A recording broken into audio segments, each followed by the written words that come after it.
There we go. Thank you. Hi, everybody. This is going to be a great day for all of us. I am glad that we're all together today on this meeting. When we go through this and through the agenda, please feel free to voice your opinion.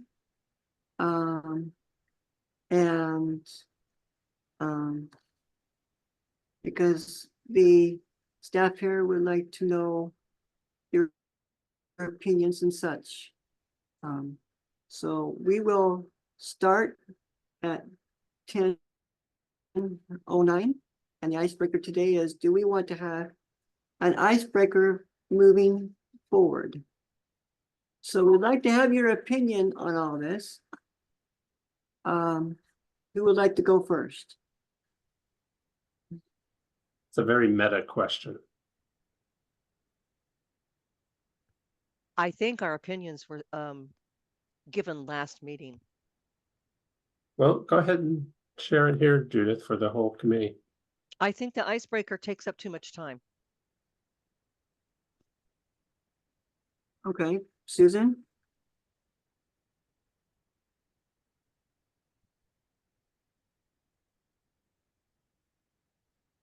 Either way, I'm new to the committee, so I don't know everybody, so it helps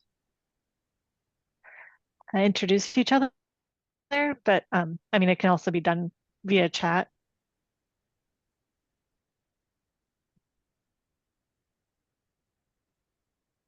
Okay, Vanessa?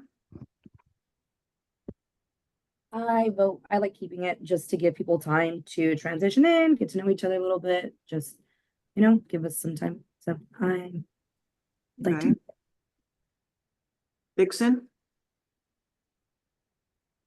I put that I like the icebreakers because it helps us get to know each other and it breaks up the challenging work that we do each day. Okay, Andrew? Yeah, I personally like a brief icebreaker for similar reasons. I think it's a good way for all of us to get to know each other and kind of helps, build a better working relationship and puts a human touch behind all the faces that we see in the meeting each time. Okay, and Dion?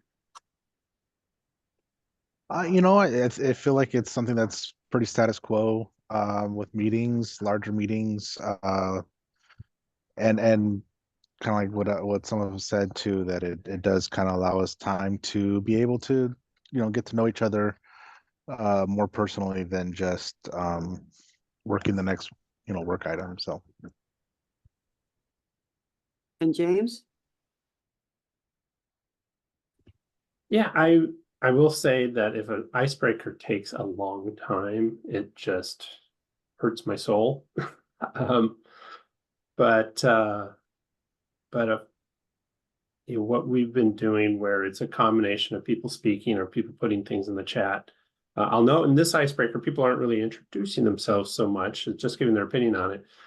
But I'm James Varda with ODHS, I'm the engagement strategies manager, and help our co-chairs facilitate this meeting. But and I'm happy to have you all here. But yeah, I'm as long as we don't go more than 10 minutes in, I'm pretty happy with them. Okay, and lastly, but least, is Genja.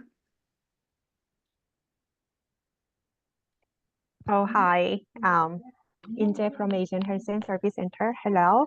I like icebreaker. Maybe we just try to keep it to 10 minutes. Thank you. Okay. So James, what we'll do is we'll talk about it probably in our pre on October, and we'll go from there. Yeah. And George, you didn't give your opinion. Oh, mine is I think it would be good, that way we get to know each other, and such. I know that our agenda is long. And I think there is a good advantage that we could shorten the icebreaker a little bit so we could get some more minutes in there for our agenda. When a decision is made, I'm thinking about shortening.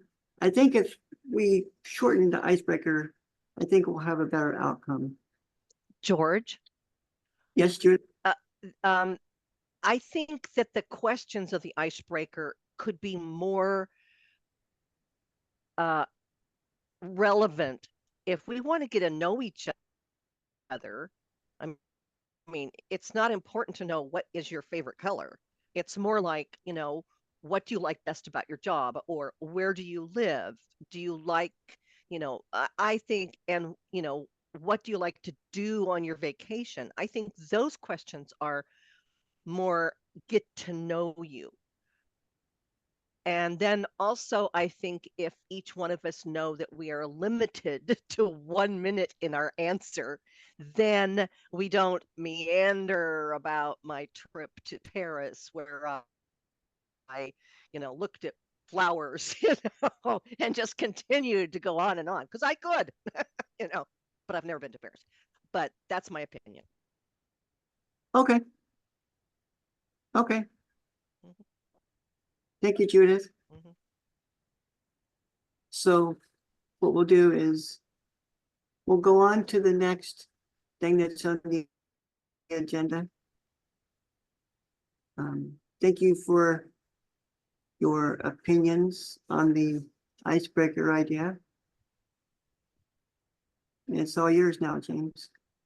Well, this is the part where I say a few words and I hand it over to Samantha, though, but or Andrew, as it is. But these are our previous items that are still in the pipeline, as we say, and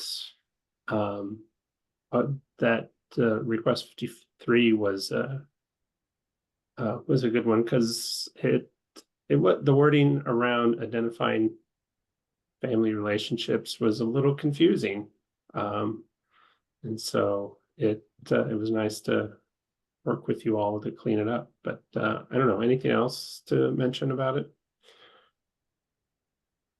Andrew, Samantha? The only thing I can think to add is I think it's a great update because James was with me last week when I was doing a walkthrough in the applicant portal, and I was going quickly through the application, but the way it's currently phrased prior to the update even tripped me up for a second. So it just was another kind of moment for me to reflect that this is a good thing that we're changing.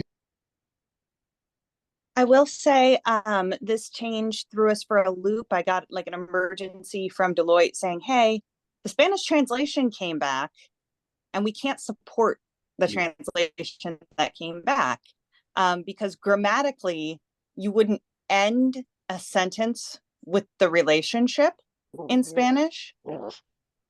Yeah. So blew my mind. And I spent some time working with one of our bilingual business analysts to figure out a way to accommodate Spanish and having this be grammatically correct in Spanish. We did get to a solution that is understandable in Spanish, but not in particular very not super grammatically correct, right? She believes that Spanish speaking individuals will still understand what it's getting to and be able to answer it correctly. But it was kind of a reminder for me, and want to also say it to the group that as we're thinking about this, as we're thinking about changes, we may need to consider how that looks for other languages. But also things to remember as we look at future redesigns of applicant portal, like large scale modernization, getting away from a point where we're stuck with the location of drop downs and that they can't be dynamic based on the language. So yeah, a lot to think about out of this one beyond just rewording that question so it's clearer. We need a Spanish speaking person on our committee. That would be very helpful if we had Mm-hmm. if we had representation from the Hispanic Latino community, for sure. Mhm.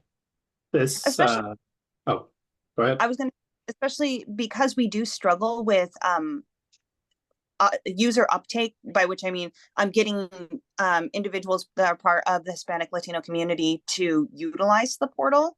I think if we had more feedback from that group, not only could we do a better job when we're doing things like this of thinking how that's going to work in Spanish, but we could also work on other strategies to make the portal more inviting and more desirable to use for broader communities.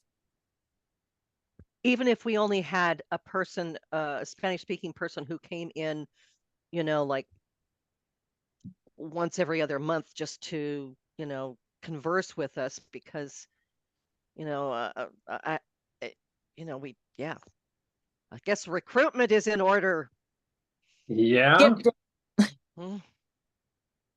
this, oh, Vanessa, you're gonna say something? Spanish is actually my first language, but that's going to take a lot of, I get stuck with this all the time. They say, Vanessa, translate this. And there is flexibility, but it's never going to be exactly what everyone says. But you also think about Russian, Vietnamese, Cambodian, every single dialect is going to have the same thing. So even if we're fixing this for Spanish, there's going to be the same issue for any other language. So You're To start. 100% right, Mhm, Vanessa. yeah. Currently, the portal is only available in English and Spanish, but we are looking at opportunities to expand the number of languages it's available in.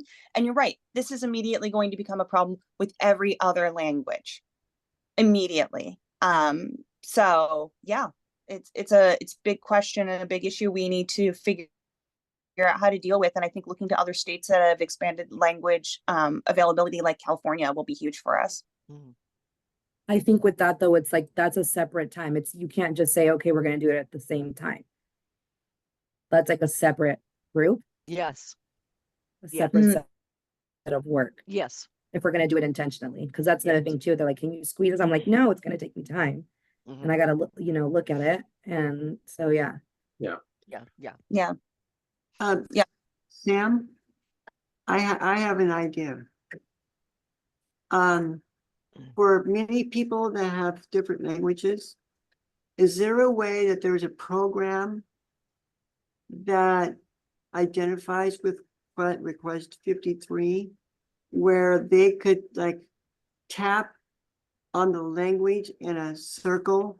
You know how you do like how you do a test and you tap in for the correct answer to each one?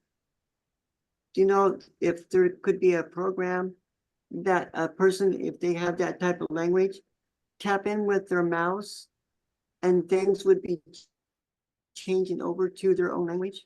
Is that a possibility? So yes and no. We do know that Google Chrome, the browser Google Chrome, has the ability to embed Google Translate into it currently. So that's a third-party translation. And I can see Vanessa shaking her head because she knows that it's really bad translation. We do find that people are in fact using it, and we have a number of defects that come up. They just float to the top where people are saying, oh, the translations are really bad. Yes, because you were using that plugin. At this time, we don't have our own translations available beyond English and Spanish. Like I said, we're looking at options and opportunities, but those will be a couple of years out, at minimum of one, at best. And that would be a breakneck speed because we got funding and staffing to cover it. We're looking at probably more to expand beyond English and Spanish. So we wouldn't even have anything for them to tap into at this time, George. Mhm. Applicant portal is 200 screens long. It's a big one. And it takes time to do all of those translations, but not just to translate it, because that gives us Google Translate grade level of translations. We actually need to take it out to translation specialists, people who are bilingual and bicultural in that language and who understand our business or are actually our clients and interact with us and have an understanding, so that they can read through it and say, okay, well, this translation's verbatim, but that doesn't make sense. and this is how you would say that thing in a way that the community who's reading it is going to understand and get where you're going. You know, we have a translation right now for cash assistance. It's dinero. And I've asked a couple of times, I'm like, is that really, because that's literally money, you guys, like, is that really the translation we should be using? And I've gotten back, well, people who've been on the program know it by that. Well, that's still not really like a good translation, right? So we're working as a department to moving towards better quality translations, or rather transcreations that aren't necessarily word for word, but they are culturally and linguistically Appropriate. right, Oh, sorry. appropriate. Yes, no, you're there with me, Vanessa. It's like you've heard me say this speech a couple of times now. It's something I've been harping This on is for a my bit, life. so. But then that's hard because everyone wants to do a system. The system isn't going to work. You need an actual translator, like you said, that knows the context, and that's also so that we're doing it in Exactly. say, Yeah, I mean, like if our transcriptions come back with requiring like a postgraduate level of language understanding, okay, now we've cut out a lot of our population, right? We're required by law to write things in plain language and at a reading level that a sixth grader can understand, and that's not just in English. So there's a lot of complexities to this, but it was just like an interesting experience that I did want to call out, that we got back and had to really creatively think within the constraints of system design, how do we update this question? So it was interesting. And things for us to kind of have bouncing around in the back of our head as we're listening to the community and we're thinking about the future of the portal. Hi, Brandy. Thank you for joining, Brandy. And George, let me add one other thing. Yeah, this lack of Spanish speakers on this committee, I think, has been well, it's been an issue I've been aware of for a while, and I have regular meetings with one of our communications experts in Spanish, and we do have a work group internally that is reviewing, you know, I think Samantha alluded to it, that is reviewing the portal and in Spanish and making improvements and corrections. But as this discussion points out, it's tricky. I almost feel like we would need like a separate group to review the Spanish, you know, just having a Spanish speaker, or really two would be the minimum. I don't think would be that functional in this group, and I appreciate that Vanessa seems to be agreeing with me in this. And so it's and wisely turning off her camera. No, sorry, I was going to say it's just not equitable because I get it work-wise too. I have to do the job of two people. Yeah, one person, and it's just not so fair. Yeah. Jay, Great. So yeah, George, you and Samantha and the team have a person on the other end of the phone number that people call that has different languages? yes. Okay. In fact, when you call in, there's a menu that asks which of 4 languages would you like, English and Spanish being 2 of them, Vietnamese and Russian being the other 2. Okay, so is there one, I know the name of it, but I can't think of it. It's the one relating to Indians. I'm trying to remember the language for that one. Is there do you guys have a language for that too? From like from rogue Indians, Cherokee, Oh, that can speak that language too? well, I will say that I'm not sure about which language you're referring to specifically, but of course there are other languages than those 4, and there's 2 different services available. There, you know, I could get the link and put it in. There's a number you can call to reach someone who speaks that language, who will act as an interpreter for you with the eligibility worker. There's 12 of those numbers, 12 languages. And then if it's a different language yet, you know, a person just calls in, and then the eligibility worker hopefully can figure out which language is needed and calls a language line to reach an interpreter. And so while not, obviously the best solution working through an interpreter, it's still better, far better than not having any of these services at all. Okay, Vixen wrote something here. Vixen, would you want to elaborate what you put on chat here? So, Neon, we have a Spanish speaker, and that's all basically we have two of them. That's all they do is translate stuff so we can do it on social media. That is in more of like the tongue that they would use on a day-to-day basis versus like I don't know, I don't want to say the correct way, that's because how we speak and how it may translate in those forms may not be actually the language barrier part, like you were saying, dinero. Yeah, well, that's not maybe how they would, use it or phrase it. And then we also have like Marshallese and a couple other languages. And that's just because like in our communities, that's what's very strong. And I'm not sure that we have like Cherokee, but we do have someone that works with our Cayuse tribe in their translation stuff. So, those are options if we ever needed to have a little bit of help there. We can always pull in that resource for you guys because Neon's grantees, and we would always help with that if you ever needed it. Thank you for sharing. Yeah. Well, this is probably a topic we could return to and maybe even get actually, now I think about it, get some people from this work group that's working on the Spanish to speak about it, because there's obvious interest in this group. So maybe that's something we can look at for a future agenda. But just to finish off this slide, we did a whole bunch of work on that report a change screen. And unfortunately it's coming in pieces. So the first piece is put in. I hope the screen doesn't look too messy, but October will be making all the changes that this group recommended. Mm-hmm. Cool. Yeah, we actually had an opportunity to move one of those updates up. So it was going to be not until the end of October. October 30th was going to be the final one. But as you can see, we have two going in on the 2nd. So a couple weeks sooner, we'll see the full updates in the system. Andrew, are we going to be on time for the September 18th request 53? Yeah.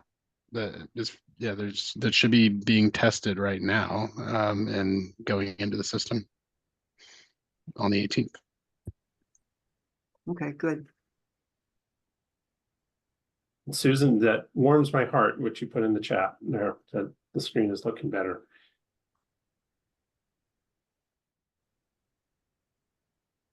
All right. Mm. So next slide, let's dive into our request 35 here.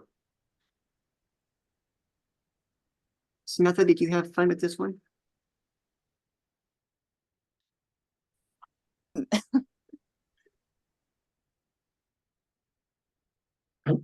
I'm almost wondering if we shouldn't just. Okay. Oh yeah, go for it. Go. I was wondering if we should go to the briefing sheet for this, but whatever you want, Samantha. Yeah, let's do jump over to the briefing sheet because we had a bunch of conversations. I want to make sure we accurately documented. So I'm going to kind of move through this a little bit slowly. We might revisit things we discussed before, but I want to make sure we're all on the same page and we're all liking the way it's moving. So, Angel, if you can take us down to page 2. Okay, so screenshot is not updated. Don't worry about the screenshot. That just gives you an idea of what the current pop-up looks like. So what we decided was we want to rewrite the text that's in this kind of center block, right? So it says, are you sure you want to cancel this appointment. And then we decided to move into bullet points, which I think makes it very easy to understand. The first bullet point says to keep your appointment as is, pick keep appointment. Second one is if you need to reschedule your appointment for any reason, including not having transportation or being busy at that time, pick cancel and call me to reschedule. And the third bullet point will be if you need to cancel your appointment, pick cancel appointment. If you do not complete your interview, we cannot determine your eligibility and your application will be denied once your interview deadline passes. Just really quick, any concerns about this? Any comments, any final tweaks before we smooch this on the forehead and send it off into be logged? Now's the time to speak, guys. Your opinion counts. I like it.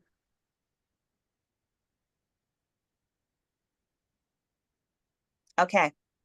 Nobody squeaked. So I think we're okay to push 35A into being logged. Okay. And so when we're looking at that, remember, we're booking at a minimum 2 months out, but we do know that we have changes going in for October. So we may be looking at that change for November, December. Okay. So we'll get back to you as soon as we have a date on that. Otherwise, it's in. All right, looking at. Hi, I'm sorry. I actually have, so for the second bullet point, cancel and call me to reschedule. And if they are not able to, let's say if they're to contact the member, they called but wasn't able to, then what happens? And their interview deadline passes. So great question, NJ. And I think that 35B is going to kind of help with this. So okay, thank you. Yeah, let's discuss 35B. And if you don't think that we've gotten there yet, let me know and we'll go back and readdress it. Okay. Okay. So 35B was kind of the original ask, but we had to do some restructure work to get there. And this would allow customers to be able to tell us a time that would be good for when to reach them and other information that's helpful for scheduling the appointment. So what it would do is when they click cancel and call me to reschedule, can you scroll down just a little bit more, Angel? Thank you. When they click that middle button to say cancel and call me to reschedule, it would give a new pop-up saying, tell us what days and times are best to reach you. Please include any other information that will be helpful for someone to schedule an appointment. And this will make a free text box that's available that will be visible to the workers when they're going in to either call them back or if they're not able to get a hold of them to reschedule if they have that information. So I think, we're trying to get them to prompt them to provide us information about how to contact them or what to do if we can't. NJ makes a good point that if, their interview deadline passes without us being able to contact them, and if they miss the next interview, yeah, they could come into a situation where their benefits may be denied for failure to complete within the time frame, which is 30 days for some programs and 45 days for other programs. But we're hopeful that the purpose of this new text will help guide people to give us information to help them and avoid that situation. So understanding the goal of prompting for information, do we think that the new text meets that goal? Or I suppose, does anybody think it doesn't, or we need a reword? I think it's gonna be okay, Samantha.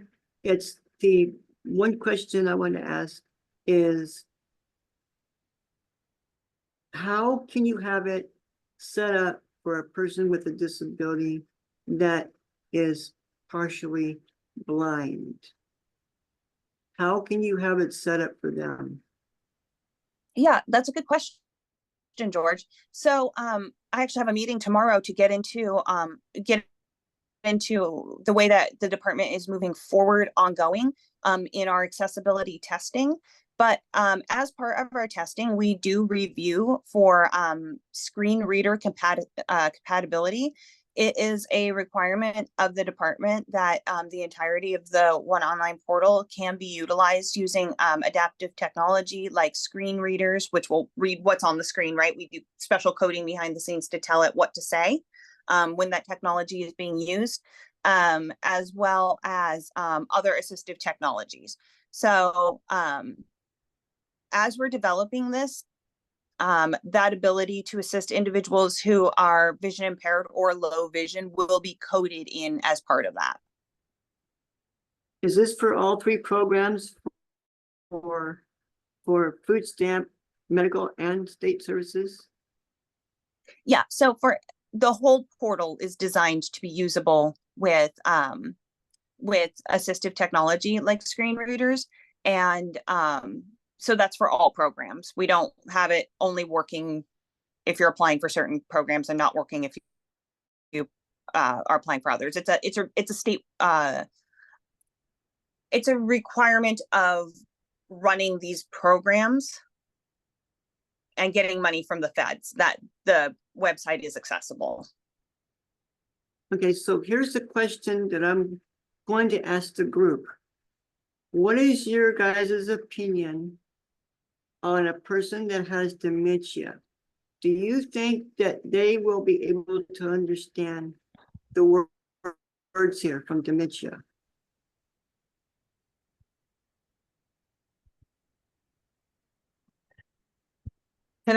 So it depends on when you're looking at like dementia, they have that in and out. And I would imagine that most people that are suffering from dementia probably have somebody that helps them. So I would assume, which I know what they say about assumptions.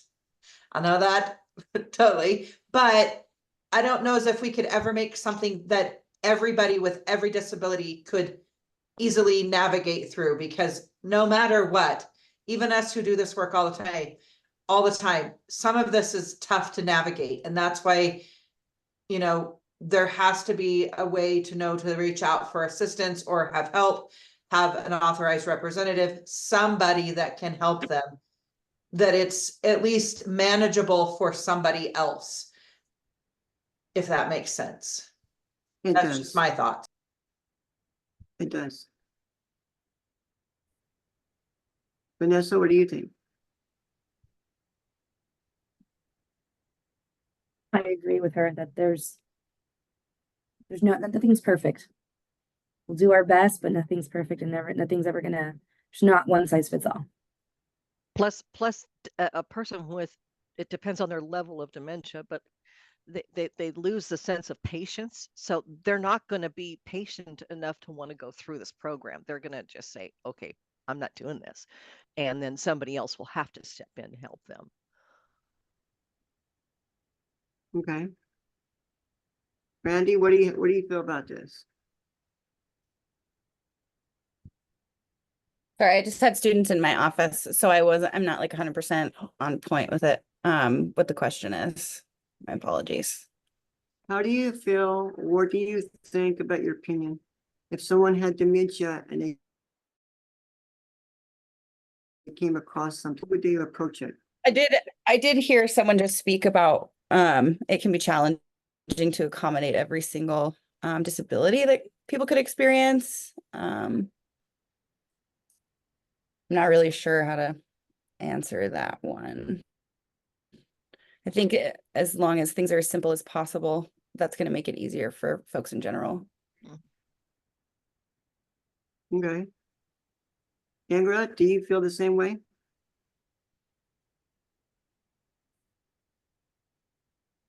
Ninja?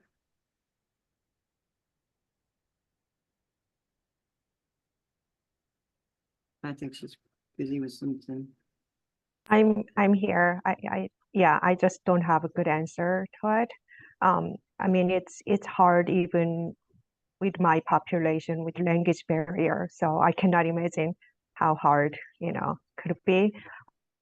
Hopefully they have either authorized rep that they can get help with it or a community partner like we are doing. Thank you. Okay. Hey, Samantha, it's all yours.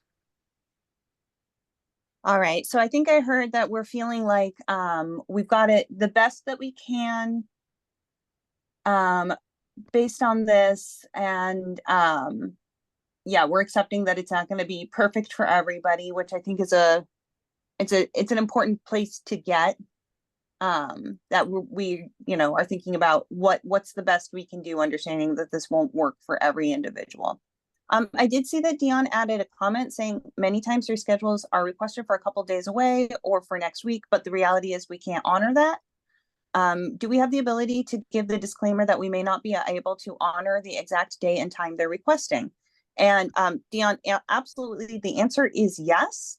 That is actually some text that we had back for people who have worked with or received benefits from the department for a very long time. You guys remember this really old system that we put to bed finally in 2020. It was called CAPI, and the customer side was online application. It was mainly for SNAP, but it could also accept medical requests. And that was actually text we added to that system. I'm looking through my old designs right now because we really had great text around explaining, hey, give us a good time to contact you. And that, we may not be able to honor this time, but, we'll do our best to reach out and ensure that, we find a time that works for you.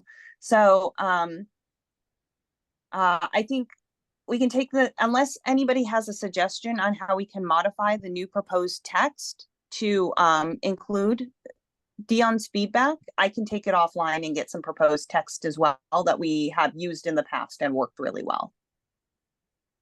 So I'll be quiet for a minute, and if nobody has ideas, I'll just take it offline and use what we used back with CAPI to capture.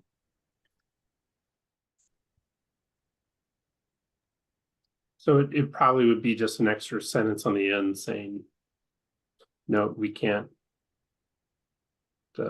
meet all requests or something like that. Yeah, something like that.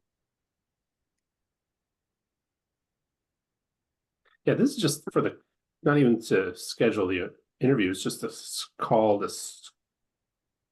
Yeah, this is not even trying to find the interview, it's just finding a time to get the call to schedule the interview. That's what I was trying to say. Yeah, but I mean, Dion makes a point that they could say, yeah, call me on Tuesday at 10 a.m. and Tuesday at 10 a.m. is one day from now. And, the task might not get picked up that fast. There could be things that, Right. So I think adding something to the extent of, we will do our best to honor your requests if we have availability or something like that. I'll go find the old text we used if we don't have anybody who knows exactly how they want to say it here. I do have a question, Samantha. When they go to do the appointment and stuff, could it be sent a text to someone's phone reminding them that they have this to come up? George, yes, 100%. So right now we have system technology that will send reminders. Oh gosh, I can't remember the frequency. I want to say it's like 5 days before, 1 day before, and day of. That's our current technology. And I can double check the frequency of those text messages because we do know that people forget appointments. That's a normal thing. We introduced that, I want to say last spring, for people to be able to opt into. We are right now in design sessions. That's part of when I've been a little bit busy with, over the past couple of weeks, to add the ability for people who are opted in to receive text messages from us, for their caseworker to send them a message 10 minutes before and say, hey, your interview's coming up, I'm going to call you. So That is cool. That is great. I know, right? It is. A lot of our organizations can't text. Right. I mean, there's so many rules around it from the FCC. We were one of the first states to implement the level that we have, and yeah, we should be, I believe, next spring, introducing the ability for workers to do a one-way text to the client for things like, hey, your interview's coming up, calling in 10 minutes. Or, hey, we just got an application for you, I'm going to call you in 10 minutes, please pick up. Nice. Yes. So we're in the works. Okay. Occasionally we release some cool things, George. Yeah. Okay, Inja, you got a question? About the due date. So how the members know what the interview due date would be? Is it like the first notice that they received? Or is there any way for this pop-up screen or this text to say, if you don't, do the interview by this date, to make it clearer?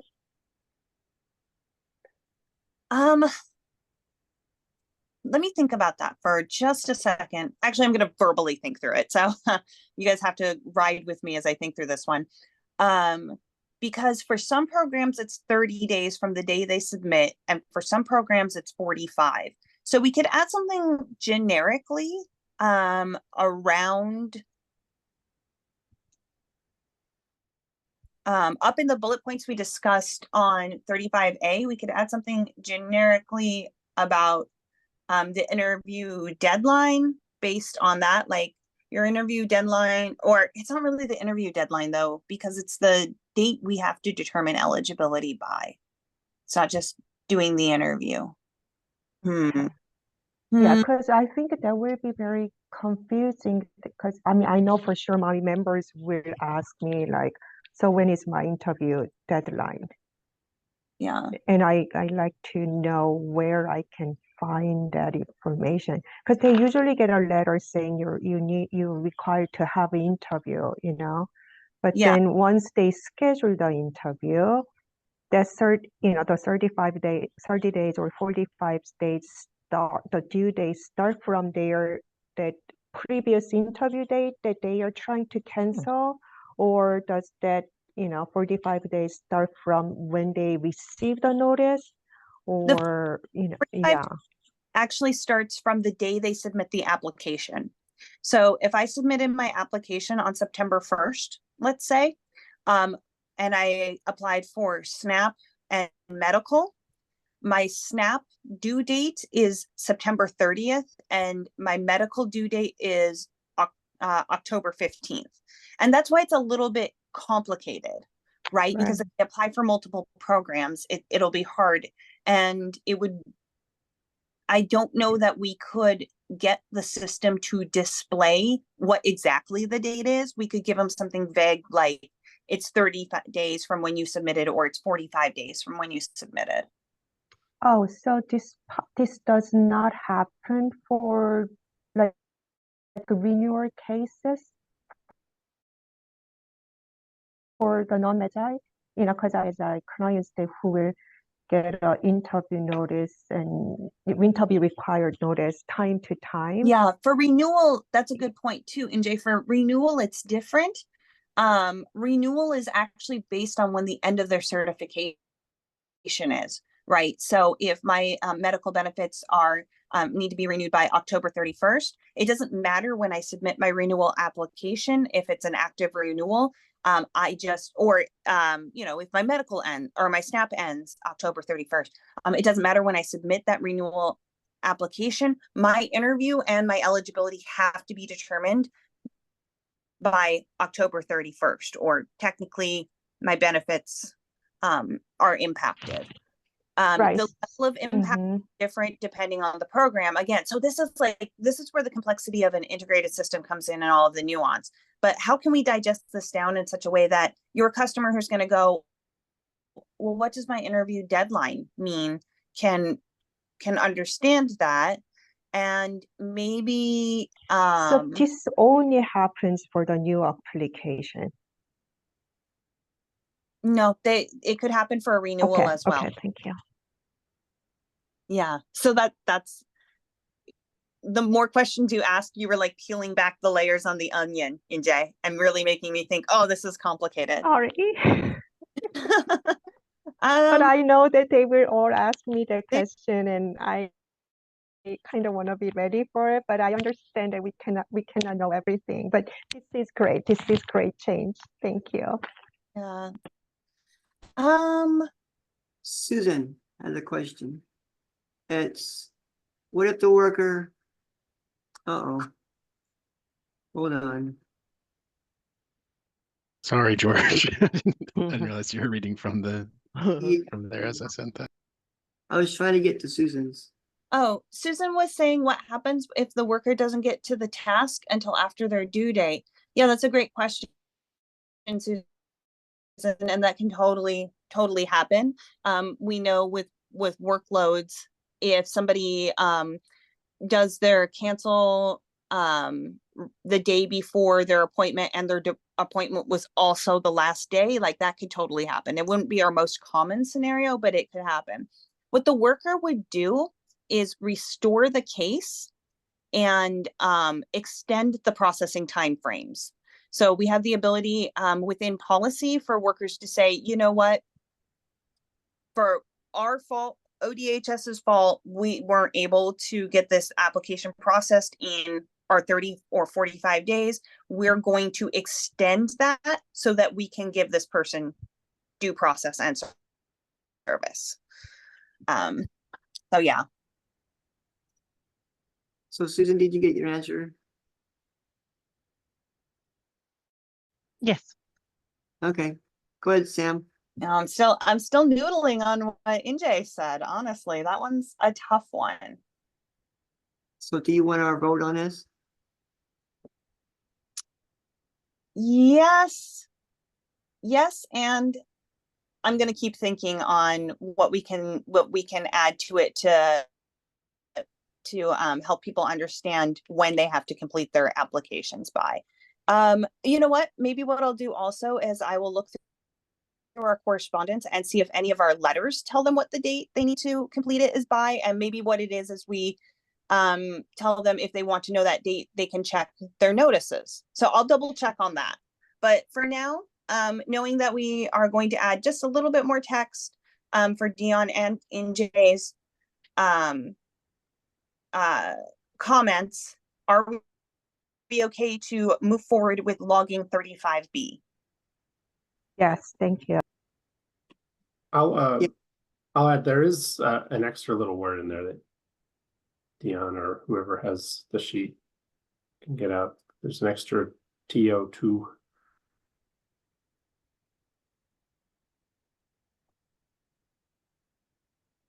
Information that will be helpful to for someone to schedule. So the two before the word for.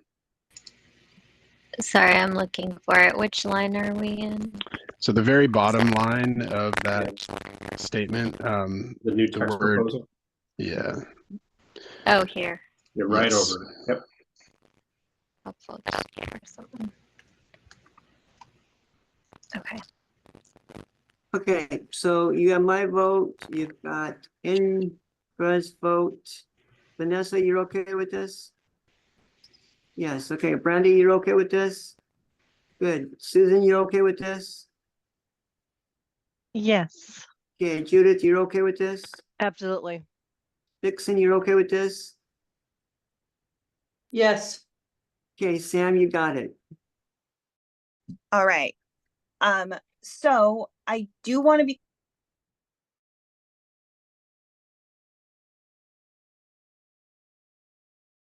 cognizant of our to stop here at 35A, 35B, and then do our break and table the rest for the next meeting. We can table it for the next meeting, so we can get through the rest of the agenda if the committee would like to do that. Are we all in agreement, guys? Sounds good. Okay, Brandy, Vanessa, we're okay with that? Okay, Vixen, we're okay with that? Yep. Okay, who else am I missing? Susan, okay? Anga, you okay with that? Yes. Okay, let's table it, Samantha. All right, sounds good. So we'll have what, C, D, and E for next meeting?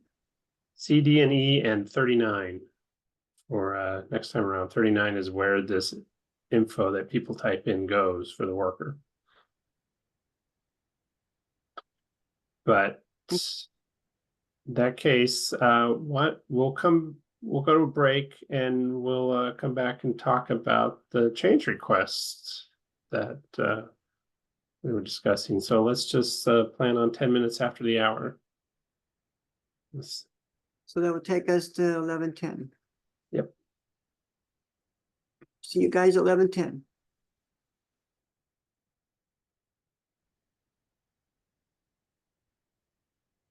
Thank you, Julie. Can you tell us a little bit about yourself?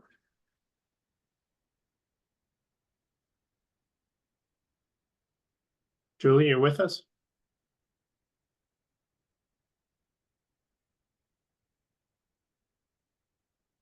Hmm. Sorry, are you speaking to me, Julie Ray? Yes. Yes. Yeah. Sorry. My name is Julie Ray. I'm with Black Joy, Oregon, and we are a community CBO that focuses on giving free produce and doing female leadership by doing community projects. And part of what we do is help folks find resources, help them apply for benefits if they need help. And yeah. Welcome to this committee. Thank you. Okay, James and Samantha, it's all yours. Well, we only have Samantha, what, for another half hour? Is that right? You got to run to some 15 minutes. But you have Andrew, and Yes. Andrew is quickly becoming better than Sam anyway. So as he's doing the day-to-day, it's quickly becoming Andrew's the more useful. So, well,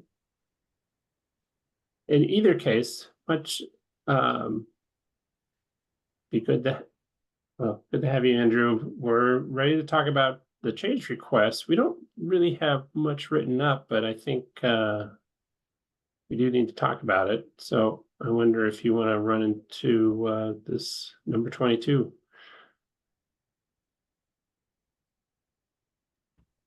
Yeah, so we had this logged after our discussion for last meeting.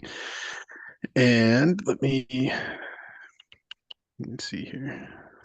I can pull up exactly what was logged here. So essentially the idea here is that we wanted an updated notice to say that benefits have timed out when pending information is waiting to be processed rather than just the plain denial notice. I apologize, I should have been logged into this earlier to show you exactly, or to explain exactly what I had done. But yeah, the groups here had decided that this was the one that we wanted to push forward last time. So just to level set a little bit while Andrew's tippy-tapping around, CRs are larger changes. The work items we normally work on do have to be less than 50 hours in total of work and usually don't require meetings. to get to the end goal. And we really design every aspect of them except for the technical implementation in this group. So we'll say exactly what words we want to say on the screen the moment we log it. Like we did earlier with 35A, 35B. We knew exactly what we wanted and we're going to log it like that. When we're looking at logging change requests, because they're bigger, they're hundreds or in some cases thousands of hours of work. They require design sessions. They're often across program or across agencies even. We just kind of get the idea jotted down. We need to change what the notices say because the language is freaking people out. And then we let it simmer. When it will get eventually prioritized into a build that could be 2 or 3 or 4 years out from right now, looking at the calendar. And at a point as we get closer to that, about 12 months in advance, meetings will start getting scheduled. Those meetings, we will actually determine exactly how we need to modify the correspondence and exactly what we want it to say. And we'll have people from a program. For this one, we'll have people from DOJ reviewing to ensure that we're still meeting our legal obligations. We'll have communication specialists and we'll have people from this group. Yes, we're going to drag some of you in as well to these super exciting sessions to design it. So kind of like what we do in our meetings when we're talking about a work item where we're just having a little conversation with ourselves. Imagine that on a larger scale across multiple meetings to really dig in on exactly what the design is going to be. So that's kind of the way that CRs work. We just kind of get the high level idea out there and the reason for it. And then we wait till it's time to do the meetings on it. Get it in the queue. Thank you for picking me up there for a second while I was getting logged into our smart sheet here. So the proposal as written out in the CR is one currently denies cases when they time out. So even if there are documents that have been submitted and there's a pending process by a worker for the eligibility determination to process those documents, and what we're asking for is a new notice that will be triggered for customers when there is an open or active task and the processing time frame or certification period has ended. This new notice would explain to customers that we have received their documents, but a worker has not yet worked them prior to the processing time frame or certification period ending, and what their next steps to expect for each impacted program would be. Andrew, could you? I don't think people know what OP stands for. Could you put what OP stands for? Oh, yeah, the online portal. Yeah, but not many people know what that means. If there's just OP. Is there any way it's spelled out? We'll clean that up. I should have caught that in my editing. So, but this is that slide that was just on while you were talking, George, are the ones that we can still discuss. But this is the one that Andrew was just talking about. And it's, cans of worms. This is a big can of worms here we're opening up.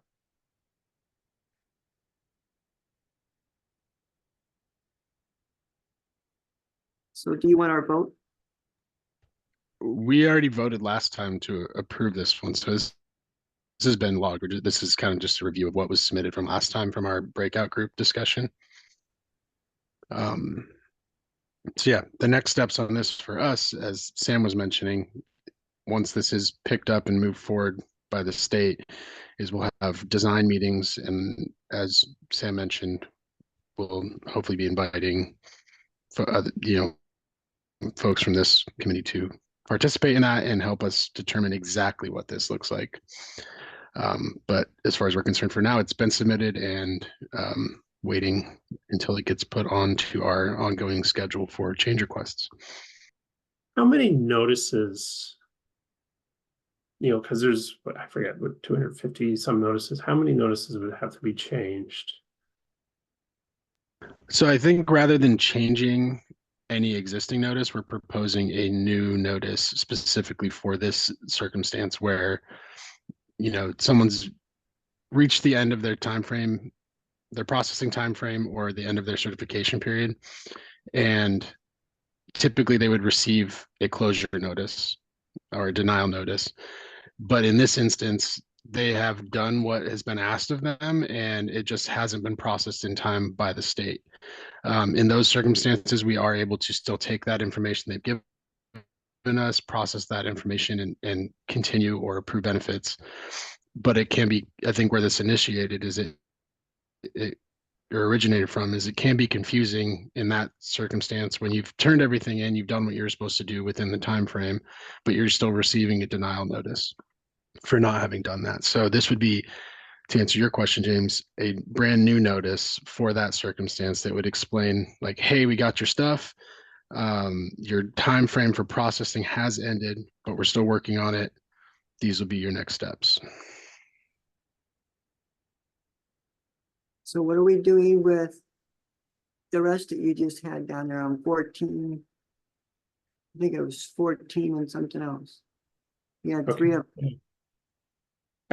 Is there anything else that we need to cover then? It's before we move to those other ones. I'm sorry, George, I just wanted to make sure. Not that I know of. But I would like to get Brandy's, Vanessa, Vixen, Ingra, and Susan's opinion. Well, I don't think we're giving opinions, right? We're just kind of just getting, hey, this is what we did, got it done, good job, moving on, right? Yeah. Sorry, Yeah, my but camera's off. I'm having lunch. Sorry, guys. That's right, Vanessa.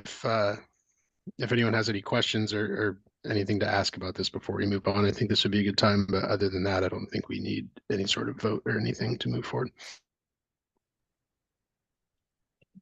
Okay. I guess we move on. Okay, so up next we have 14, 20, and 45. And to answer your fantastic segue question, George, these were the other change requests we have identified over the past year. But in our big breakout session meeting, we didn't conclusively decide one way or the other if we want to continue exploring these or if we're no longer interested in these changes. Of course, we came up with some really great ideas at the inception of this group and over the past year that now a year in we may go, actually that's not really a great path to take down as we've learned and explored and understood more about the system. So I do have to jump off in 9 minutes. I hate to myself start a big conversation. I wonder if James or Andrew want to pick up and start talking through 14.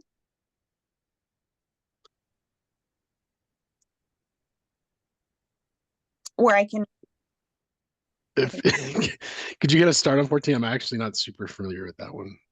So, so something that this group has observed in walkthroughs, I think this came from when we were doing walkthroughs, was that when you go update a record, for example, you're in your income and you're reporting a change that your income used to be $200 a week and now it's $300 a week. And you click the, you update all that information. You click the pencil to edit your existing record and you update the information. You go down, you click the update button at the bottom. There's nothing that confirms for you that that information was saved. So there was an ask to explore the possibility of adding some sort of like pop-up that says your data was successfully saved or whatever on every screen where we have those kind of records. So that people know it's being updated. As we learned when we went through the exploration of adding the descriptions of what the pencil and red X mean, they could only work on a couple of pages at a time within the context of a work item. This is a little more complex because it would be adding a pop-up. So we anticipate that this would far exceed work items. It would take us so many work items that we may as well just do it one and done in a change request. So the question here is, do we have enough information to kind of give this a thumbs up? We want to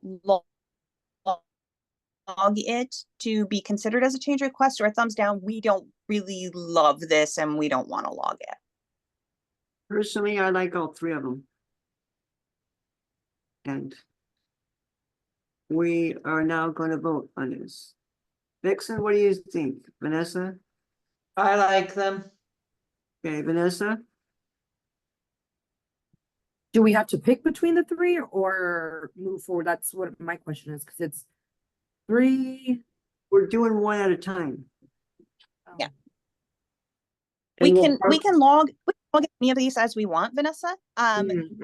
They're going to take a while to happen because they're larger, right? But we can log as many as we want. We just need to know which ones we want to log. So looking at 14 right now, are we feeling like we would like to log it, we don't want to log it, or we need more information?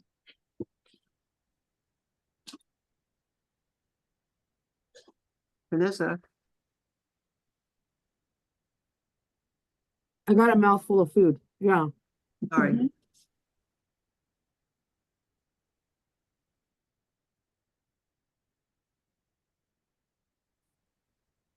Any objections to logging it? Or Hey. concerns? Angra likes the log it, please. I don't know what that means. Angra, please explain. Ninja? Oh, number 14. Yeah, I agree. Logging. Yes, working on this. Okay, Susan? Yeah, I think, I mean, I think they're all important. 14, it would be a change that affects people right now. Like I was at a event where people were applying online and the woman was ending one income and she said, how do I know this is ended? It's still here. And this is what we talk about all day long, is like, you're not really sure that it's really ended because you can't really tell. So I said, I'll go back and make sure that your end date's still there. And that's how we know that it actually ended in the system. So, I mean, it's every day. 14, 20 and 45 will enhance people's experience, but 14 is something that needs to be done. Okay, Judith, what about you?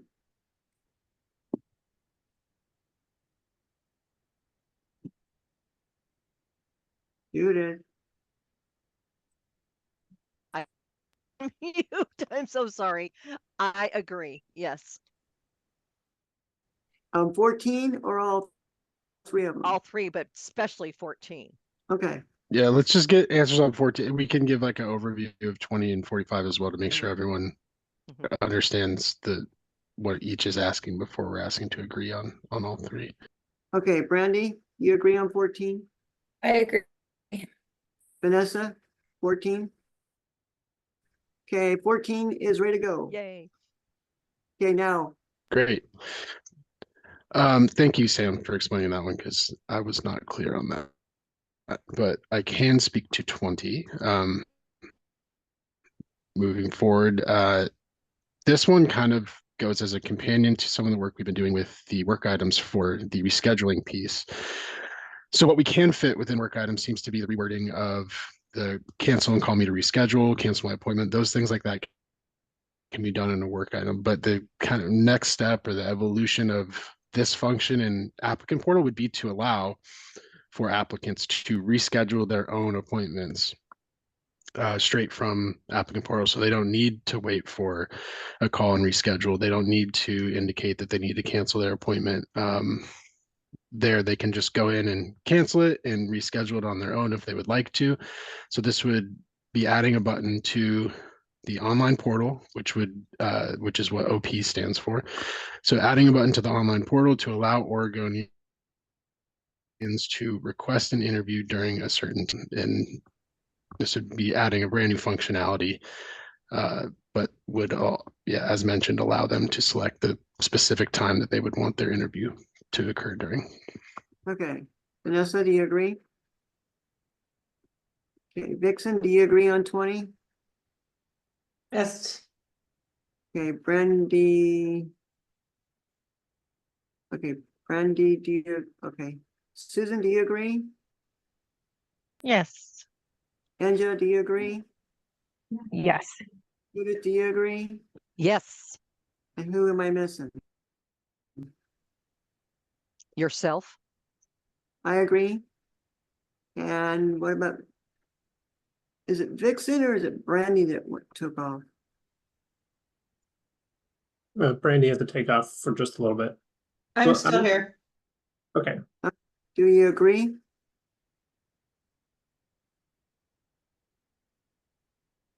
I'll take that as a yes. So 20 is yours, guys. well, and I wanted to. Can you hear ask, me? but Yes. Yeah. I Oh, was gonna, sorry. I vote. oh, go ahead, I Brandy. don't know if I'm heard my name. I apologize. I'm at a school, so I have kiddos in and out. So it will be yes, Brandy?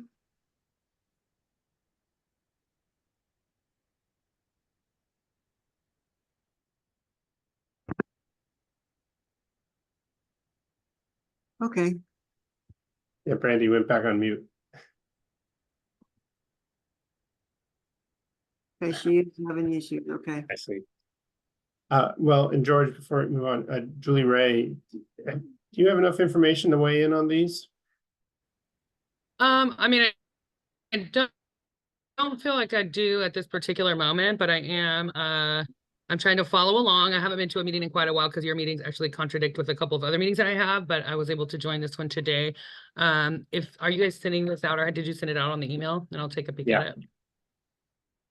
Perfect.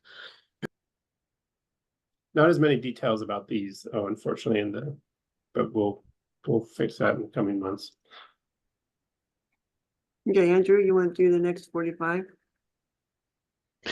Yeah, so this one fairly straightforward and self-explanatory. So currently we have an option for paperless in the online portal to not receive any paper notices, but there are some notices that are sent out by workers that are manually generated outside of the online portal or the worker portal. Those currently have to be sent via mail, and so we can't necessarily comply with someone's ask to be paperless. So what this would allow is a process for those documents or notices to be uploaded to the portals, to the online portal, and to be sent paperless. So making a full paperless experience for someone who has selected that option for communication. Okay. Do I understand you, Andrew? This is Judith. Do I understand you that there are still some that must be sent? So we're not including that in this paperless batch. Yeah, if something needs wise or by a a state rule or something to be sent manually, we wouldn't be overriding that. This would be anything that could be sent paperless. Because our people are receiving a gazillion pieces of paper every single day, and they're just repetitive. So is that included in this, or is this just the one documentation and what we're doing for the consumer? I'm not quite. Do you mean receiving? Our clients are receiving tons of mail every day from DHS and from yes, from the program, from there, and some of it is just Okay. repetitive. So is that Yeah, included so a lot in of that should be included in in some of what is currently, when someone selects paperless, it depend on what they have selected on their account if they chose to go paperless or not. But this would be making all notices that we send out that for no other, if there was a reason we were required to send it out via mail, that would still take place. But as far as we can control, any notice or correspondence that we could would be sent paperless. Great. George, you know what I'm talking about, don't you? I do. Yeah. Well, and keep in mind So that this, people would have to select this Right. option. Right. So Judith, do you say yes or no? Yes, absolutely. Okay, Nigel? Nigel says yes. Susan? Yes. Okay, Vixen? Yes. Randy says yes. Okay, Vanessa? Yes. And who else? Yes for me. So who am I missing here?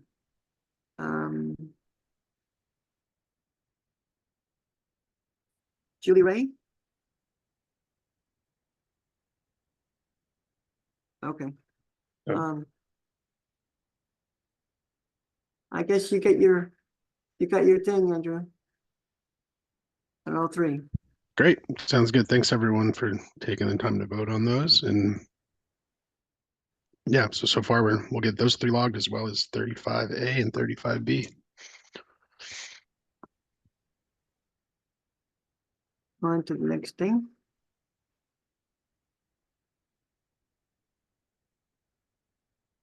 So, see, this is our new set of requests that have been coming through. You'll notice in your briefing sheet, I think we have info on the first 3. We can go through those, or we could go back to 35C, D, and E right now in our last 20 minutes or so, last really 15. Thoughts on, should we just do these on the screen or go back to those 35? I would go with 50, 59, and 60 right now, and then I suggest taking the 35 C, D, and E on next meeting. Okay. And we can do that. All right. So actually, it looks like Vanessa is having to drop, and I know request 50 is something particularly important for her to be involved in that conversation. At least this is what came up in our planning meeting. So if maybe we save 50 as well for when Vanessa's here. Let's take 50 to next meeting then. You're gonna need our votes on this, yes, guys? I don't think so. Yeah, I think we're okay pushing it without voting. We can still talk about 59 and 60. Okay. Angel, would you be able to pull up the briefing sheet so that there's some screenshots for these particular ones? Please.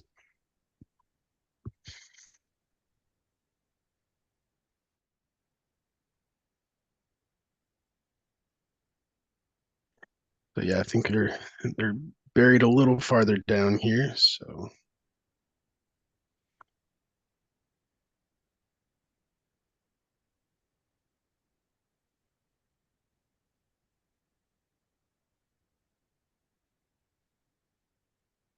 There we go. okay. So request 59, income screen display changes. So in the online portal income screens, we want to update them to only display the income detail fields after add income is selected when there's an existing income record of that type. So currently the earned income, unearned income, self-employment income, and specific income screens, those are the 4 types of income that we can report from the online portal. They default to display the income details fields, and we have some screenshots below to show you exactly what that looks like. So they default to display these fields when the screens are queued during renewal or change reporting. And this can cause confusion and has resulted in duplicate income records being added from the screen, which has potential to, beyond just confusing, individuals and workers, could impact eligibility negatively by counting extra income if that's not caught. So with this change, we'd propose displaying only the existing income grid and hiding the income details fields until a user selects add income. That would draw the user to review the existing income prior to adding any additional income or adding a duplicate record in error. So if we scroll down here, we can take a look at what these screens currently look like. So if doing an application or renewal or report a change and there's no existing income on the screen, this is what it currently looks like. It'll pop up this screen with an option to put in what type of income an individual may have. So this here is without any existing income record. And then if you scroll down a little bit further,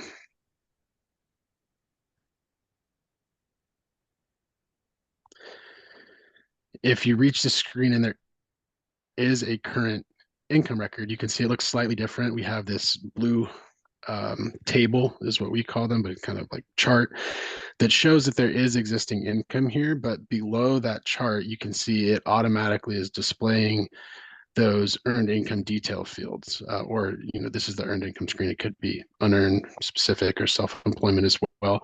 But it by default displays these blank screens here. And the table itself with the existing income, it's there, but I don't, we feel like it maybe doesn't catch the eye as much as we would like if someone's trying to end that income or edit that income. And what we see happening is individuals putting in additional income here, and it may be the same income record that already exists there. So if you scroll down a little bit more, we should see kind of a mock-up of what the proposed change would look like. So here, if this change is moved forward, what we would see is when an individual reaches this screen here, it would show only the existing income record on that screen. And then those additional fields to add new income wouldn't be present until an individual clicked specifically to add new income. So we're hoping that this would create kind of a review point for someone to review what's already on the case, if they want to edit that information, or if they just want to proceed with what's already there. Andrew, it looks like a nightmare. But I like this second part. Is 1099 added in with this?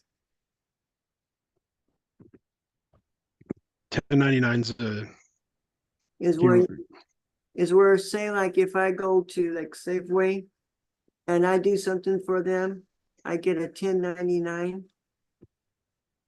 I'm my own subcontractor. Is there anywhere on here? So on this specific screen, this is for earned income. I think that would count as self-employment potentially. So there is a separate income screen specifically for self-employment income, and that we're not quite getting in that detailed on this part of the screen. Like those options exist to report that kind of income. But what we're talking about here is just creating kind of a stopping point to review what's already on the case before feeling like we're telling someone to enter income if that's not what they intend to do here. Because some people are going to wonder, do they put their 1099 in here?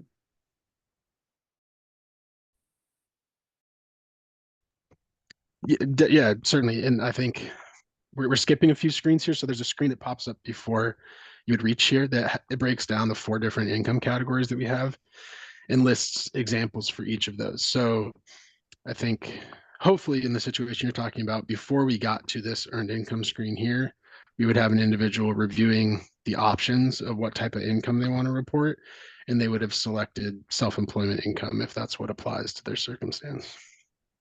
Okay. But I do like this second one. Bring it, able to add more income to her. Anybody else have thoughts on this? Do you feel like this kind of clarifies the screen a little bit? Do you feel like this is an unnecessary change? Do you feel like it makes it better, makes it worse? Make it so much better. I love it. Thank you. I do like it that if there's sometimes when I go into a case and I add income, but realize that a worker had put it under a different category, and so I don't know if there's a way of having all of their income listed so that we know that we're not duplicating it in a different income field. I don't know if that would be too confusing. Yeah, so I think The way that that currently functions is once they were through this screen, they would go to the income summary screen, which would show a breakdown of each of the 4 areas and what income had been added or currently exists for the 4 different income types. So there would be a point to review it there, and maybe it's not as it's a little late in the process, I guess. So you would have to go back and re-edit that if you did see that you had added income somewhere that it shouldn't have been or that was already somewhere else. In my mind, what's complicated about that is because we do have these 4 separate income types or income sources, we have it split up into 4 different screens. So it would be a much bigger discussion to talk about including all of that in one area, but there is an existing income summary screen that will show that after they've proceeded past this part of the flow. Andrew, I have a question. Is this screen a caseworker screen or is this a client screen? This is a client or applicant screen. This is in the applicant portal. Okay. So Where it says income to the left-hand side, Mhm. and then below it says expenses, non-financial information, review and submit, post-application submission. Now, none of those are income, is that correct? yeah, so on this left-hand side of the screen that you're talking about, that is the general application flow. So you can see at the top, it's the start of the application. Then we go through individual information, household member Oh, information, and So, within so does the blue thing gradually move down? Okay, now we're into expenses. Now we're into non-financial information. Now we're exactly. Yeah. okay. Thank you. I couldn't figure out that. All right. Yep. Sorry. Yeah, so it's kind of a guide to help you know where Yeah. you're at Mhm. in the application Oh, process. that's nice. Thank you. So Brandy, Vixen, do you agree with this? Vanessa, do you agree with this?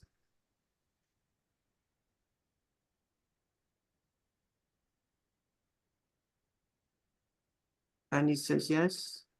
Vanessa says yes. Vixen? I agree. Okay. You have it, Andrew. Great. So we'll log number 59 as well. And I think I got an okay from Judith. Yes, you did. Vanessa, we did you a favor and moved the EDRC to next month, to next meeting. Or we could do it now since she's here. Well, we've got 10, 15 minutes left. Yeah. I'm a fast talker. Okay. Give it a try. Oh, go back to 50. So yeah, I guess we're going back up to 50 then.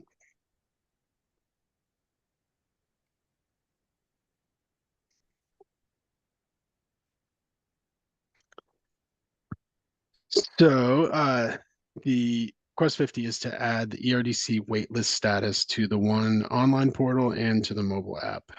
So customers will be able to understand and manage their ERDC waitlist status at a glance. Currently, I think they have to call in and request what their waitlist status is, request more information about that. And this would allow one of, I believe, 5, we have it further down in this briefing, I think one of 5 different statuses to show there to get a better look at where they're at with their wait list. So if we scroll down.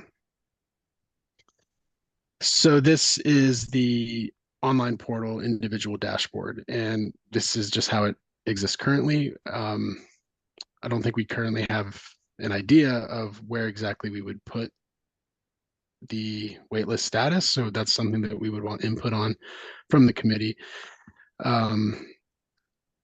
Generally, if you can see under the current benefits section, if this household looks like they have TANF and SNAP benefits, and medical, if they were to have childcare, it would also be present under the current benefits. I don't know if that's something we want to include next to their approved childcare benefits, or if we wanted a separate area on the dashboard for that to go. That's question number one. I think placing it under where it says, like, if it was SNAP and then ERDC, but obviously the effective date would be like either NA or waitlisted, next renewal, effective date waitlisted, and then renewal date NA, and then the individuals they applied for, and then oh, that's weird. I don't know. Angel, can you Because scroll I down think- to child care assistance? So yeah. There Oh, we go. there it is. Thank you. Because technically right now it's showing up as denied. So when they apply and they're waitlisted, it's still coming up denied on waitlist. So would it then come down at denied program, ERDC? Well, And I then- think, yeah, I think we have options of where we would want it. So if we want it, I mean, I think if it, you know, technically it is denied because there's a waitlist active. So I think that's a natural place to put it, is where the information about denied programs is.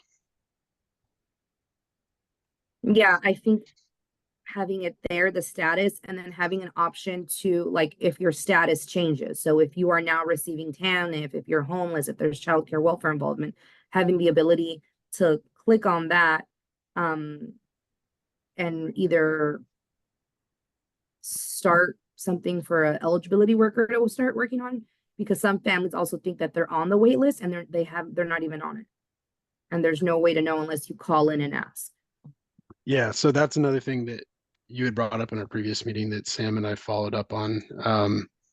So I think in the worst case scenario, the reason that's happening is because, you know, workers are aware that the wait list is active, and maybe they're verbally explaining to an applicant, whether this is an eligibility worker or a front end support staff worker, explaining like, oh, looks like you're applying for ERDC. Did you know there's a wait list active? Explaining that, and just ending the conversation there and allowing the participant to decide not to submit an application at all, when really what is being pushed by our operations team and what really the best practice should be is encouraging them, you know, there's a wait list active, but really the best option for you is to meet with an eligibility worker to go through all of the possible exemptions from this wait list, and even submit your full application so that when you reach a point that you can be taken off the wait list, we have all of that information ready to go and to get you approved as soon as we possibly can.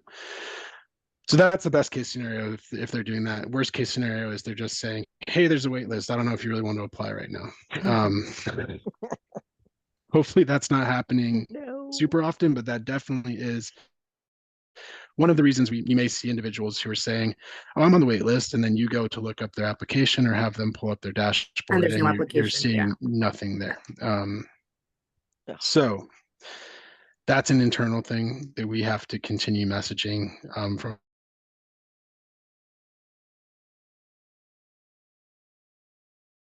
from our operations side of things, how much this work group can do to improve that part of it. We need to be encouraging people to apply and not discouraging people from, you know, working with an eligibility worker to see, because there are many different ways that you could be exempt to a wait list, and we don't know everyone's circumstance when they walk in the door just with an application, right? So that being said, I think the question at hand was, do we want to put this in the denied programs area with updated wording around, you know, a blank effective date because it's not active, the status of their wait list, and what I thought was a great suggestion was links if something has changed. Like, do you want us to review your waitlist exemptions? Have you been approved for TANF? Whatever that may be. I thought that was a good idea. So Brandy, Vixen, Susan, Ingra, do you have trouble with this same thing that Vanessa's having? So for the work I do, this is Vixen, I'm not able to see anything other than medical. So when I get in, I can't see if they have TANF, I can't see they have childcare. My screens don't show me that in my portal. And that was kind of what would remedy this, because right now, because none of us can see it, it's just showing up as denied. The only way for families to know if this was even processed, they would have to call, or like they don't really know. So that this would then let families know, hey, when I applied for SNAP and asked for it, I was applied for SNAP, I'm SNAP, but because I wasn't within this categorically eligible, I am on the wait list. And then maybe if the status changes and you're asked to come apply, because from my understanding is if there's space for you to come off the wait list, they send you a letter. So maybe then if they have this on there, they can check, and if it says, hey, you're being asked to then apply, they can then go through this way. Because right now we're kind of like, I don't know. I agree. I think that, like, I had a family that for some reason their OHP benefits ended, but their SNAP was still there. And they didn't even really care if they had their SNAP, they wanted their OHP benefits. But when I got in, I couldn't see anything. And when I reached out to my ROC and said, hey, which it was a error on the behalf of OHA and processing income, because they didn't do their expenses for self-employment. So it made them look like they made more than they really made. But what happens is, right, people say, oh, you can go and they'll help you apply for things, but really all I can do is help you apply for one thing, and I can't tell you anything else. So technically you would be better off to go to the DHS and hope to get an appointment. And so for our local DHS, and that's something we push back a little bit, because our local DHS, if somebody walks in and says, hey, I need this, they will send them to me and say, sorry, we can't help you, but this community partner can. So basically we're doing a runaround, because I say, sorry, I can't help you with that. But then our local DHS says, oh, well, we can't get you in, so go see her. Randy, how do you feel? I'm not personally running into this issue myself. I mean, not that I can see anything different, but based on what people are saying, it sounds like it would help out a lot to have this change implemented for folks so that they can see what their benefits are and not read denied, if I'm following correctly. And Susan, what about you? Yeah, it's not something that I can see on my end, so I don't have any experience with this. And that's the part, is no one can see anything right now other than ODHS. Even families can't see it. So I think what I believe Susan and Vixen are specifically medical community partners, and their access level into their dashboards, they can only see medical benefits. So I think what both Susan and Vixen are saying and what you're saying, Vanessa, are both true. So I think even with this update, it's not going to show for medical community partners because of their access level. It will certainly show for families, and any community partners or community organizations that have an access level where they can see ERDC benefits would show for them as well. And just for the record, Ingra agrees with Vixen.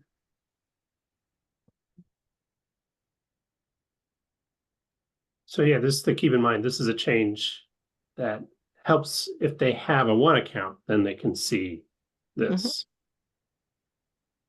But yeah, medical assistant, it's not going to change anything on your screens.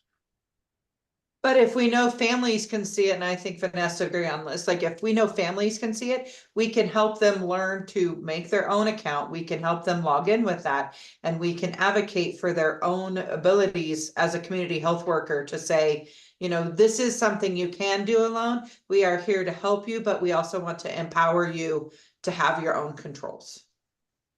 Love it. Yep. I love that too. I echo that. Great. So will it show what number they are on the wait list currently? So I know we're getting close to the end, but if folks have time, we can scroll down and show what exactly it would show, like options of what it would show.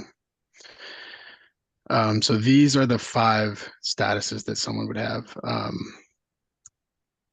So active, That means they're on the wait list. Inactive, invitation sent. So really briefly, when someone is on the wait list, it's a first on, first off basis. Once the person is selected to have come off the wait list, they'll receive an invitation to apply for benefits. So inactive, invitation sent means the wait list is active. That person is not active on there because they've had an invitation sent. Inactive, list deactivated would mean they were on the wait list. The entire wait list has been deactivated. They can go ahead and apply. Inactive, inactive, applied for benefits. Inactive, did not respond. So the family was on the wait list, selected to, invited to apply, and they did not apply. Want to go over inactive, list deactivated again? Yeah, please? this is confusing. Is there a better? Err. Are you, Andrew, are we wanting to make changes to this, or just, what are you asking us to do? So there was a question around what would display and if it would display like their number on the wait list or when they would come off the wait list. This is what ERDC policy has approved for the waitlist statuses to be displayed. So that being said, folks seem to think the third bullet, inactive, list deactivated, isn't the most clear. That's something we can discuss with policy. I don't think we as a group can make that decision without consulting with policy first, but we can certainly take that back. Yeah, we Yes, can correct. make some recommendations and then run it by them, things like that. Yeah. Okay. Please do bring us back the answer next meeting. Mhm. Yeah, so I guess I feel like at this point we should table this and revisit it for next meeting. Mhm. And I'll give it back over to James to kind of wrap us up since I think we're at time here. Yeah, we're definitely at time. Thank you, Andrew. This, I think we've set the table well, and it looks like we're gonna need to work on those options that the policy team had come up with to make it more clear. I just want to say that thanks to those of you who've done the survey. I think 6 people have turned it in. That helped generate our idea for the icebreaker, where we talked about the icebreaker. Should we go for it? Because I know there was a complaint about taking too much time at the beginning of the meetings. And we did get people mentioning the desire for more breakout sessions. It's something we'll be working on, and just better instructions, which I appreciate, because we definitely always need to be, there's a balance between setting it up, and having you run the meeting, but also having enough background information to allow you to make informed decisions. That was me. It's a tricky balance. And hopefully I'm not freezing on you. It's telling me my internet's unstable. But George, you have anything to share? I have one other thing I need to mention though. Pardon me? Do you have anything you want to share? I have one other thing though I needed to mention too. Yeah, we need to decide on that de-ironization that we've talked about. Or definitions to the acts, definition Oh, to, the iconography discussion. yes. Yeah, that has been squeezed, the last 2 or 3 meetings, because we run out of time. And here we are again today, running out of time.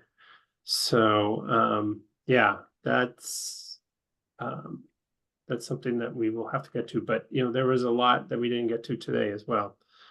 The thing I wanted to mention is that to mark your calendars, we are, those of you who have been with us since the beginning, I think the second meeting, Samantha did a walkthrough of the ONE application. And Andrew has since done one just a couple of weeks ago. I have a recording of it, but we're going to do another walkthrough with Andrew and Sam, and this will be, as they say in 70s and 80s television, a very special episode, because we're going to be doing this together with this equivalent group of workers, eligibility workers, who also have a group like this, who work on improving the application process. So we're going to combine the two and do it together. And right now, we have it scheduled for October 15th and October 29th from 2 to 3:30 will be the time that I'm just going to drop this in the chat. So if you want to copy and paste it, these will be the sort of a two-parter, one walkthrough presentation, and hopefully we'll get to the mobile app too. So I know many of your calendars are ridiculously busy, but we'll record these as well, and so they'll be available. What is this presentation on? This will be a walkthrough of the one application. Just, many of you know it pretty well, but most of us could always use a refresher of what does this question mean? What does that question mean? Just step by step. It's also a good opportunity to see some of the changes that we have made as a group and how those have been implemented into the system. So that's another kind of selling point there, is to see some of the work that we've all worked on together. Well, that's good. Andrea says, was the invitation sent out already? No, because we were just finalizing it this morning, and I want to make rock sure that these times work. But within the next few days, we'll get that invitation out for those times. Just wanted to give you a heads up. Just so you know, James, the O4AD quarterly is on the 15th of October. Okay. And that's an all-day event. That's all day. Okay, so there's no times. Well, So if we can get that invitation, we can look on our calendars. Yep. And see, and then send you the reference back. And Andrew, Susan's question, this is be for all programs. Is this walkthrough? I don't know that we've actually decided on that. It could be. I mean, I'm happy to do it for all programs. Yeah. Okay. So what we're talking about, the pre-meeting, the regular meeting, and then the next meeting, which is the 15th or so. Correct? So yeah, we'll still have our regular schedule. We'll have our meeting next month, the full committee meeting on the 8th. We'll have our prep meeting on the 2nd. But and then right now, it's not going to work for everyone. It sounds like this part one of the one walkthrough will be in the afternoon of the 15th. Okay. Okay. Is there anything else? I think we've accomplished a lot today. I think we deserve a little hand for ourselves. I agree. I've been trying, I don't know if James has been noticing, but I've been trying to prioritize with all you guys to make sure that we can get through the whole agenda. I know we have a lot to accomplish and a lot that we did accomplish. It's just a matter of trying to get through the whole agenda. And thanks to Andrew. Yes, Andrew too. Absolutely. And I really appreciate the staff for what they're doing. I know it's hard work and a lot of other committees that they're having to deal with, including Samantha. So with that being said, I hope everybody be safe. And I will see you at the next meeting. I'll see James and all of them at the next pre-meeting. Vanessa, enjoy yourself. Keep out of the disasters out of there in Florida. It was just my lawn guy. He's mowing my lawn and he lost his key, so he asked me to go through my cameras because he couldn't leave my house. Oh, okay. It was just like, please help. It's 94 degrees. No. I lost my keys. Like, I got you. Oh, and down here in Medford, we're going to go through our one and last triple digit temp down here, which will be 105 degrees. Oh no. After that, we are going to be dipping down in the 70s and 60s. What day is that, George? Today? After Sunday. After Sunday. Oh my. So, yeah. So God bless, everybody enjoy your day, and I'll see you at the next meeting. Bye. Thanks, everyone.